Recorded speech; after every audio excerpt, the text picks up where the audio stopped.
Lord. దేవుడు మిమ్మను దీవించుగాక. ఈ దినము వాగ్దానము, అతడు నాకు మొర్ర పెట్టగా నేను అతనికి ఉత్తరమిచ్చేదను. కీర్తనల గ్రంథము 91వ కీర్తన 15వ వచనము. దేవునికి మనము మొరపెట్టుకున్నప్పుడు దేవుడు మన ప్రార్థన అంగీకరించి మనకు సమాధానము కలుగు చేయువాడై ఉన్నాడు.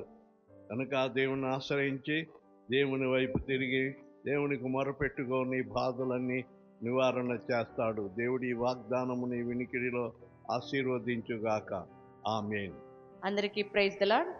ఈ దినం పుట్టినరోజు జరుపుకుంటున్న వారికి, పెళ్లి రోజు జరుపుకుంటున్న వారికి బేతేల్ పెంతెకోస్తు చర్చి తరపున శుభాకాంక్షలు తెలియజేస్తున్నాం. దేవుడు మిమ్మల్ని దీవించునుగాక. ఆమేన్.